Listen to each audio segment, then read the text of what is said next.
Good evening. Good evening to each of you.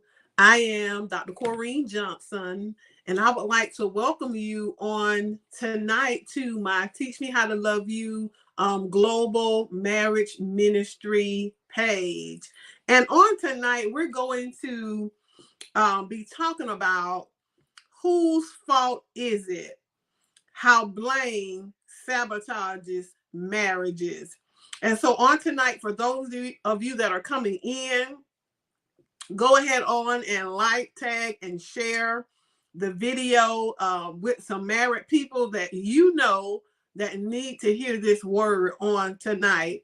And forgive me if I'm talking kind of funny. I hope you can understand what I'm saying. I bit my tongue earlier, and it's kind of sore, but I didn't want to not come on live on tonight because this is something that the Lord placed in my spirit to teach. And so if I'm talking slow or if my words are kind of slurred, please forgive me. I bit my tongue and it's kind of sore. However, we're going forth on tonight. We're going to be talking about whose fault is it? How blame sabotages marriages. A lot of times in marriages, we don't understand that we're on a team together. The husband, the wife is supposed to be a team. But a lot of times in marriages, we find ourselves trying to concern ourselves with who wins or loses. You know, if there's an argument, if there's a disagreement, you know, we want to, I want to win. You know, I want him to lose, or, you know, vice versa. And then when, you know, it doesn't turn out that way, a lot of times we like to place blame on our spouse for different things. And so when we start placing blame on our spouse, and we're always placing blame, it's going to sabotage your marriage. It's going to cause you all to continuously be disconnected because the one that's doing all of the blaming is going to make the other spouse feel like, hey, there ain't nothing I can do right. You know, I don't try everything I know. And no matter how I do what's right in my eyes or from my perspective, it ain't good enough for her or it ain't good enough for him. So that's how the spouse feels, you know, that's being blamed for everything.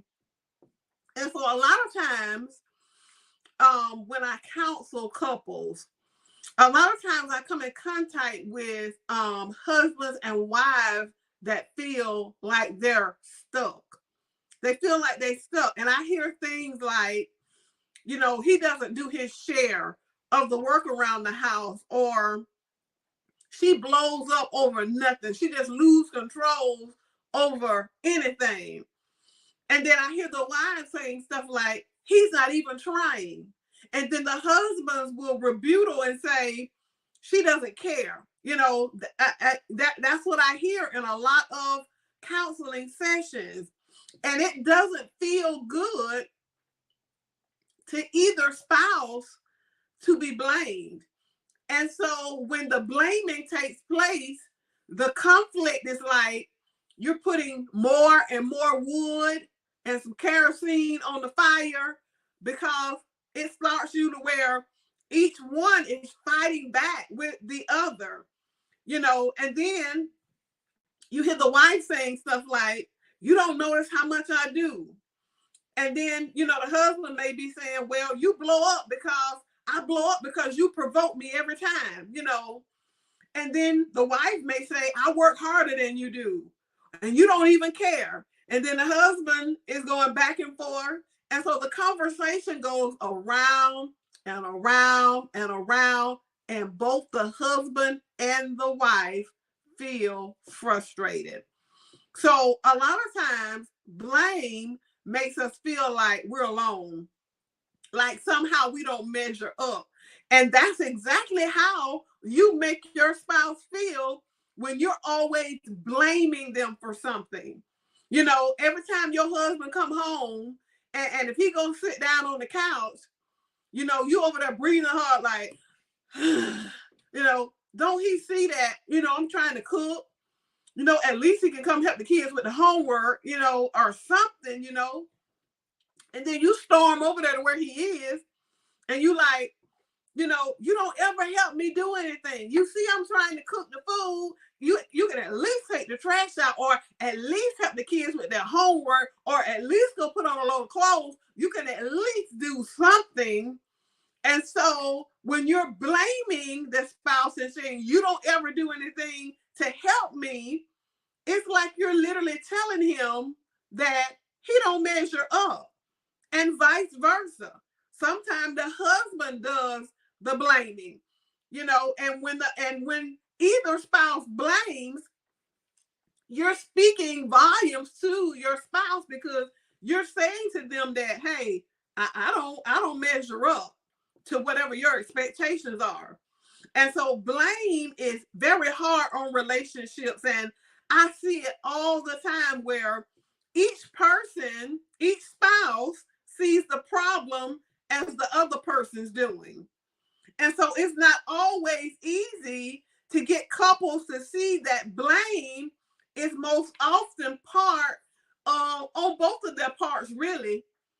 And a lot of times, we don't want to take responsibility or accountability for what we do in the relationship. And so the real problem with blame is how it affects the person who blames, because blame affects your spouse in so many ways. And research shows that people who blame others, over time, once again, they feel like they're not enough. Like, I don't measure up. And it causes them to check out of the relationship. It causes that spouse to be like, well, she ain't going to be satisfied anyway. If I take the trash out, she's going to be like, oh, you put a bag, you put a bag in there and you didn't wash the trash can out. So the other spouse, once they get used to being blamed for everything, they check out of the relationship. And when I say check out, I mean they just do just enough to keep the peace on the home front.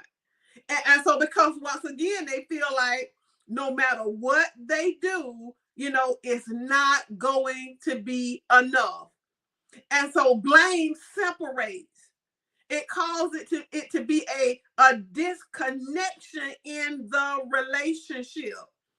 And so the person that's always being blamed, they feel, frustration and aggravation. And many times, that's what keeps the conflict forever going on in the relationship, because blame holds back real change. When you can't see yourself and see your flaws, and you're always looking at your spouse's flaws and looking at what they do wrong and blaming them, it never gives you the opportunity to look in and see some flaws and some things that you could do differently. And so we have to understand that a lot of times when our partner feels like the other spouse is always blaming them, it's like you're saying to them, you lazy, or you don't even see my efforts. You don't even see how I come home and I cook. I wash the dishes. I take care of the kids' homework. You don't even see my efforts. You just so lazy. It's like you telling the other person that they don't care or they don't respect your efforts, and that you don't even acknowledge what I do. You don't even acknowledge what I do, and so therefore, a lot of times blaming seems to be a part of how we think. In social psychology, there is something called fundamental attribution error. And in everyday language, this means when someone is behaving in a way that we don't like, we tend to attribute their behavior to bad will rather than bad circumstances. And so let's say that perhaps your husband, you got dinner ready and he called you and say, okay, I'm on my way from the office. So you got the dinner ready, you got the plates fixed on the table, but something comes up and he's hindered and he shows up late for dinner. So instead of you saying, well, you just don't care, do you? You called and told me that you was on your way home, and you didn't even call me back to tell me you were going to be late, and so now you just don't really even care about the fact that I was trying to keep the food hot until you got here. Instead of thinking like that, respond and say, oh, you must was held up in traffic. Or imagine that, when you get home after a hard day work and the house is in a mess, this is for the husbands, and the house is in a mess, statistics say that you're most likely to think that, oh, she ain't even trying, she ain't even trying to clean up, she just home all day, just sitting there watching the soap opera. She ain't even trying, she'll stay at home mom, and I gotta come home and the house is dirty. I'm just not understanding. Instead of thinking perhaps maybe the kids kept her busy all day, instead of thinking that way, the first thing that comes to your mind is, the house is a mess, so she ain't even trying. She ain't even trying to clean it up. So instead of blaming or looking for the worst all the time, we got to make sure that we shift our thinking, we shift our perspective. And when we start shifting the way that we think, our words will come out differently. Because when you come home and you're saying to yourself, okay, my wife is a stay-at-home mom, and I come home and the house is in a mess, she's lazy or she's not trying. Shift your thinking and say, oh, maybe the kids, just kept her running all day and she hadn't had the opportunity to clean it up. So instead of blaming and pointing fingers and saying that she's lazy, how about acknowledge the fact that, hey, babe, the kids kept you busy today. What can I do to maybe help you? Because we still got to get dinner started. What can I do to help you? And it will shift the whole atmosphere of that very moment. Instead of you coming in there talking about, I don't work hard all day and you've been here all day and you lazy. You ain't even trying to clean up. It shifts things when we start thinking differently and changing our perspective because our wording comes out differently. And there was this particular couple that I had counseled, and the husband was depressed. So he spent a whole lot of time watching television, and the wife was afraid that they were basically drifting apart, and she was working hard trying to reconnect them, so they could, reconnect. But she got angry when she felt ignored. And she began to tell the husband, I can't believe, how hard it is to get your attention. She said, you just don't care. You just sit there and you just watch television. But what she didn't realize was she had got on her husband's nerves so bad. He was so used to her yelling all the time to the point where he just started watching TV to keep his calm. The television helped him tune her out so so he wouldn't say stuff that, you know, he knew that he wasn't going to be able to take back. And so his wife would raise her voice all the time. And so it would flood him emotionally, and it would cause him to go into this depressed state.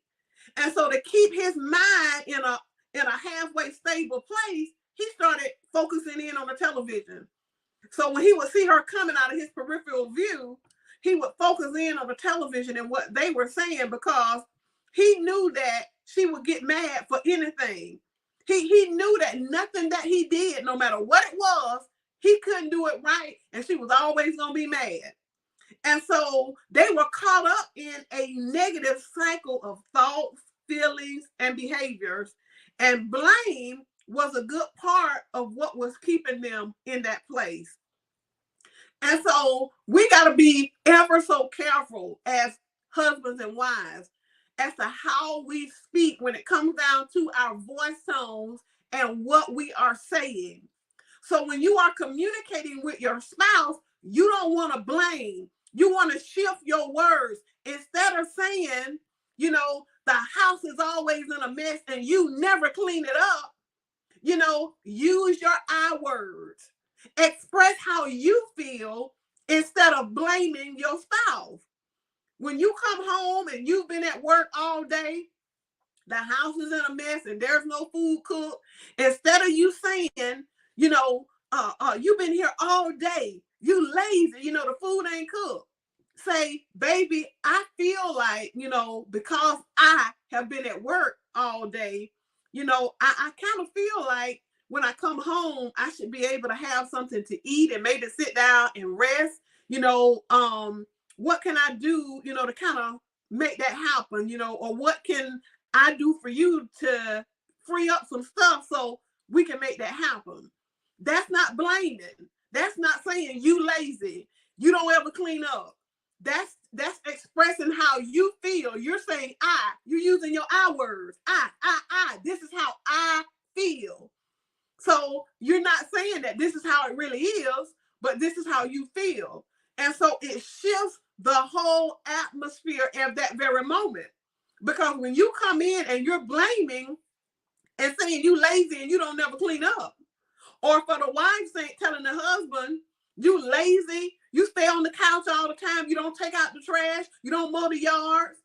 Instead of saying all of that, say, you know, baby, I feel like, you know, I keep the house clean, I wash the clothes, I cook the food. You know, is it some kind of way that we can kind of compromise on you making sure that the trash is taken out and the yards are done?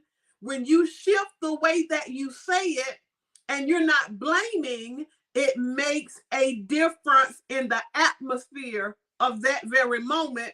And it's not like you're steadily putting wood on the fire, but you're just expressing to your spouse how you feel.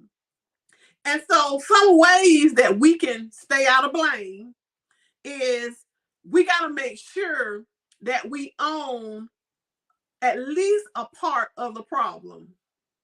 When you feel criticized, you need to take a few minutes to acknowledge your part of the problem, no matter how small it may be. You know, if your husband doesn't do his share, can you acknowledge how bringing it up every day contributes to him digging in his feet, dragging his feet? You know, if you feel like he's not doing his part, you telling him every day and is not going to make him get in a hurry to do it. If your wife blows up over everything every time, you know, can you see how a small comment that you may help set off the spark? We got to own up to our part. You know, instead of saying, you know, I done told him for all week long that I need him to have the trash out. Don't let my trash get you know, I done told him that the yards look a mess. He need to mow the yards. I've been on him all week long. Well, you being on him all week long is not going to make him do his share or whatever he's supposed to do. When you ask him to do something, he heard you. Ladies, wives, your husband heard you.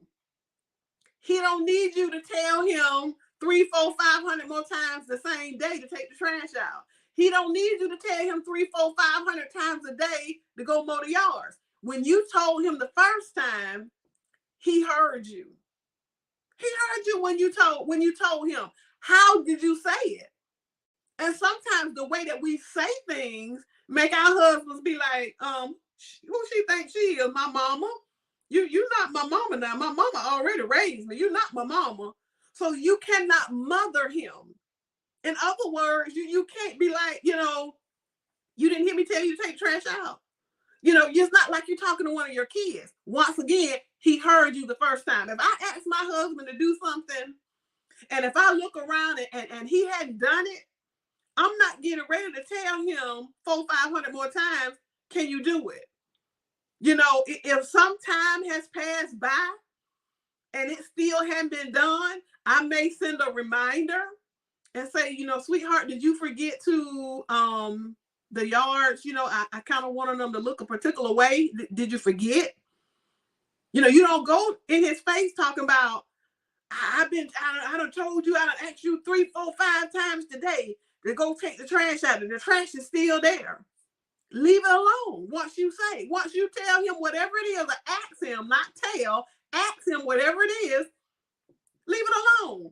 Because the more you continue to remind him about what you said, that's going to contribute to him dragging his feet and not doing it at all.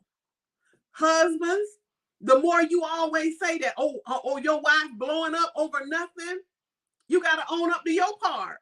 Them little sly, little slick little comments that, you may say, that may be what's setting her off. And so we got to change the way that we are doing things so we're not blaming each other for how we feel or how we, process how we feel. We got to make sure that in order to be able to stay out of the blame game, is you got to own your part of whatever the problem may be, no matter how big or how small. You got to own your part to it. You got to own your part, and you cannot have expectations of one another and don't neither one of y'all know the expectation. You can't expect your husband to come home and you fix the plates, you cook dinner, you fix the kids' plates, you fix his plate. And then you go get on the chair and he come get on the chair with you and you're like, oh, you ain't gonna wash the dishes? You can't have an expectation that has not already been discussed, and don't expect him to be able to read your mind, because they're not gonna read your mind. That's something that you all gotta sit down and talk about. Baby, we're both working. If I cook, is there some kind of way that you can help me, maybe by washing the dishes, sweeping up the kitchen floor? You can't have an expectation that has not been expressed. And so that's how we stay out of blame. We own up to our problem. You own up to the fact that the reason why he dragging his feet is because you done told him to take the trash out 500 times within an hour. And then husband, you own up to your part by, she blowing up over nothing. No, she blowing up because you commented on something that she said to you and it sparked something and it set her off. That's why she blowing up. You got to own your part. The second thing that you can do to stay out of blame is just apologize. Because an apology can be incredibly effective and disarming. If that's how you see whatever it is, you got to go ahead on and admit it and say, well, baby, I understand why you would be upset. I know you asked me 2 days ago to take trash out and it's overflowing and it's full. I'm sorry. It happened that way. I'm getting ready to take it out right now. I apologize. So when you can stretch and see your partner's point of view, the mood starts to soften. When you take accountability and apologize, it can be so effective and it can disarm so much conflict, so many arguments, so much heated moments. if you would just take the time and apologize, it can disarm so many things. And then once you would make that apology, and you make your spouse feel like, okay, I understand why you would be upset. And then you give more room for conversation. You give more room for feelings to be expressed about the situation. And ironically, you'll see things begin to smooth out and they will work out just by you apologizing. And say, I'm sorry, baby. I know you wanted me to mow the yards, but I had to get something done to the lawnmower, and so I'm just not gonna be able to do it today. So I understand why you upset with me with the lawn not being mowed or whatever. I'm sorry it happened that way. Can you forgive me? And then you will begin to see some of this conflict, some of this arguing, some of these indifferences. They will automatically be disarmed. And once again, it opens both of you all up to be able to communicate with one another when y'all not in one another's face, blaming each other. The next thing that you can do to stay out of blame is to make sure that you ask yourself challenging questions. In other words, try on new ways of thinking. When you, for instance, when I say ask yourself challenging questions, when it comes to your mind that, okay, he ain't taking the trash out, so he don't care. Or, she stay on that cell phone all the time. She don't want to listen to me.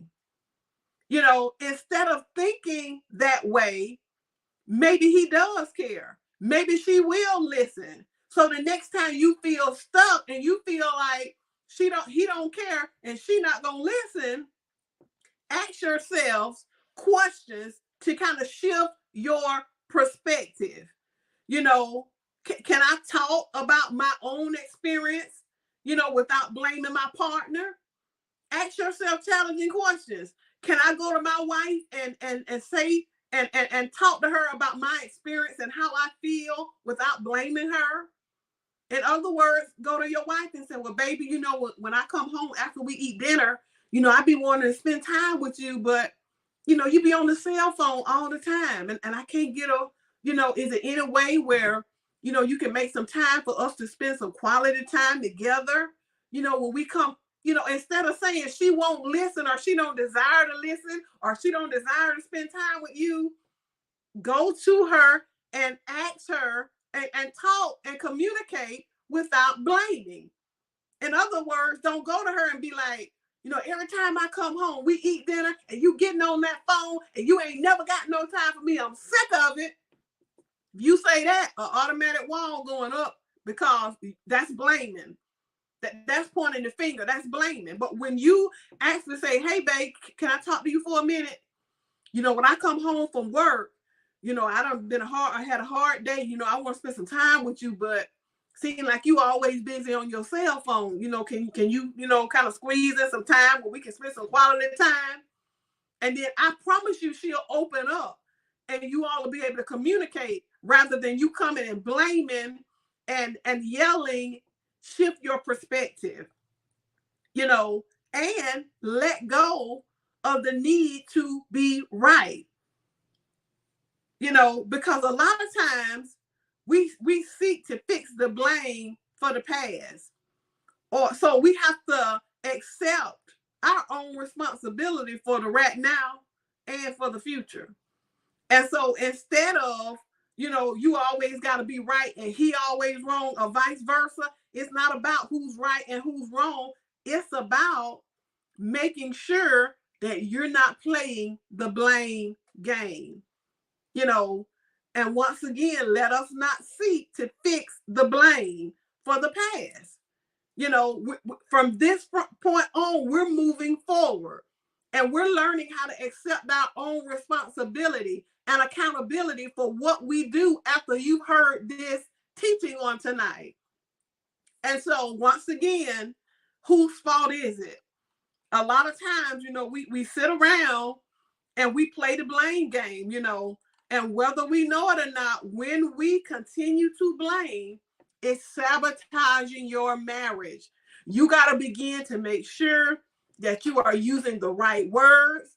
You got to even make sure that your voice tone is right when you're conversating with your spouse, when you're communicating with your spouse, and you got to stop with this blame game. You're not always right. Neither one of you are. The husband is not always right, and the wife is not always right. But when those moments take place, and even though you know they may very well be wrong in what they're doing, stop placing the blame. Sit down like adults and communicate. Communicate. And when things go on and you all are in a heated moment and you can't get a word in because y'all just yelling back and forth at one another, already make a conscious decision to do a timeout. Do a timeout. Y'all sit down after this teaching tonight and let one another know that when things get heated, if they get heated, that you give one or the other permission to say, I'm gonna do a timeout. And when you do a timeout, all that means is that I'm going over here in the other room. I'm going in the other room and I'm going to take me some deep breaths and I'm going to breathe in and I'm going to breathe out. I'm going to calm my mind and get myself together so I don't say the wrong things in the midst of conflict. And I'm going to get my composure together. And then I'm going to go back out after about 10, 15 minutes. And then we can pick up the conversation. That's what a timeout looks like. So therefore, y'all not just yelling and screaming and back and forth at one another. Take that time out if you need to. But the most important thing that you need to make sure that you're doing is stop trying to blame the other person for what's going on in the relationship. Both of you have a shared responsibility to make sure that you all are communicating effectively. Because communication, without effective, healthy communication, there's gonna always be constant conflict if you all can't communicate with one another. And the silent treatment is not communication. You're communicating something. When you give your spouse the silent treatment, you're communicating something. You're communicating that I don't want to be bothered with you. I don't even want to talk about this no more. So we got to make sure that we are communicating in a healthy way to where we're not blaming one another. It's not about who wins or who loses the discussion. It's about us coming to a reality to say that we're on the same team. You're not components. You're not playing against one another. You're on the same team. So you got to learn how to come together, in whatever your situation may be, and stop playing the blame game. Stop talking about whose fault is it, that I come home today and ain't no food cooked. What you been doing all day? Stop blaming. Shift your perspective, shift your thinking, and come with I statements. Baby, I've been at work all day and I feel like I should maybe have some dinner cooked. What's going on? What happened? What's going on? Don't just assume and come home with blaming. And so on tonight, I want you to stop blaming because it's sabotaging your marriage. It is sabotaging your marriage and it's causing you to be disconnected from your mate. Because when you continually blame, it makes them feel like I don't measure up. No matter how much I try to do, no matter how much I try to satisfy my spouse, it's like I don't measure up. That's how blame makes your spouse feel. So on tonight, let's learn how to stop blaming and make sure that we're thinking before we speak, and make sure that we are taking the time to build up our mates in such a way. You got to build up. You cannot tear down. You cannot continue to get up every single day. And I'm getting ready to end this session, but I want to say this. before I close because I feel led to do so. You can't get up every day nagging. Because when you get up every day and you nagging, why you can't do this? Why you can't go over there? Why you did it that way? Why you do it that way? He gonna check out.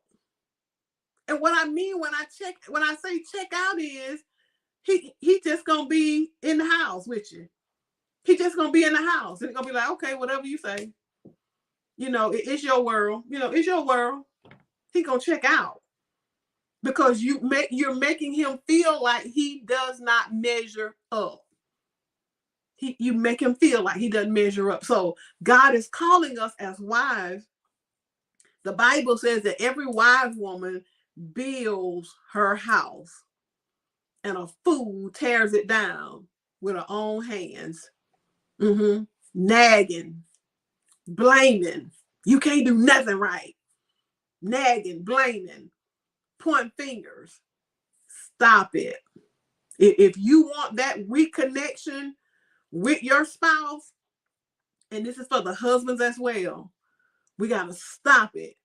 And we got to come together, learn how to sit down, stop what you're doing, and communicating. And communicate. When I counsel couples, I tell them, listen, every day, this is what I want you to do. I want you to take 10 to 15 minutes. This is undisturbed time. And, you talk for 5 minutes. The husband can't say nothing. You got to listen to whatever it is that she's saying. Then when those 5 minutes is up, the husband talks and the wife listens. And then the last 5 minutes, y'all communicate back and forth with one another about whatever it is that you all want to talk about or communicate with for that day. And that way, when you do exercises like that on a day-to-day basis, it gets you in a point to where when conflict arises, you're not back and forth with one another, but you're able, because you've been practicing doing it, you're able to sit there and listen to your husband's perspective and what he has to say without interrupting him. And then when it's your turn to talk, your husband is able to sit there and listen to your perspective and what you got to say. And you all are communicating effectively. So that's something that you all can try as well, especially for you all that have high conflict in your marriage.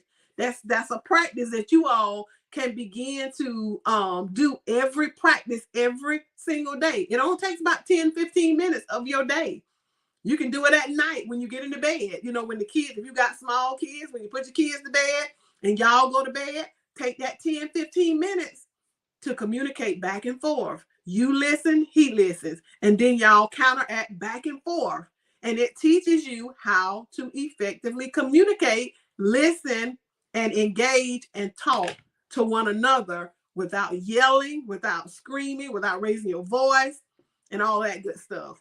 And so on tonight, whose fault is it? Both of you. So stop with the blame game. Take accountability. Communicate so you all can reconnect in your relationship. And there may be somebody that's on here on tonight that, husband, wife, you may be listening to this message. I want to let you know that as a counselor, I am a certified counselor and certified marriage and relationship coach as well. And if you're in a space and you're in a place in your marriage to where you all need help, one-on-one help, you can go to my website, www.drcorrinejohnson.com, or you can reach out to me via Messenger here on Facebook, however you desire to do it. But I offer counseling. I offer premarital counseling for single women. And I also counsel couples in marriage. I coach couples, all of that good stuff. So if you're in a space and a place to where you feel like you're stuck and you can't move forward in your relationship and you need some help, you can reach out to me. Once again, I offer counseling, coaching, all of that good stuff. And I don't just counsel you and you don't just listen to me talk, but I have all types of games that we do, communication games that we do on Zoom, and we do all kinds of stuff to help you all reconnect and rekindle that love and care and concern in your marriage. So if that's you and you need help, reach out to me and I'll be glad to help you and your husband, your spouse, however I can, because God, he ordained marriage. So he intends for it to work. He intends for us to be able to get along together within the marital union. It shouldn't be stress and all kind of stuff every single day. He intends for us to get over ourselves, so that we can be willing to compromise and sacrifice some of the things that we desire to do for the greater good of the other person. And so on tonight, I pray that this teaching will be a blessing to your marriage. I'm going to try to come back on next week with a couple of more teachings, probably on Monday night and Thursday night. My husband is normally on here Monday through Friday, teaching the men on the Ephesians 5 devotion. So I'm going to try. I'm in school now, working on some psychology stuff. And so my schedule is kind of tied up a little bit more now, but I'm going to try to come back on next week and do a couple of teachings on here once again about communication and communicating with one another, because that's a big thing in marriage. And so once again, I'm Dr. Corrine Johnson. Thank you all so much for tuning in and joining with me on tonight. And I pray that you will like, tag, and share this video with some other married people that that need to hear this message on tonight. We got to stop the blame game because we are sabotaging our marriages. God bless each of you on tonight. Go forth on tonight and have a blessed evening.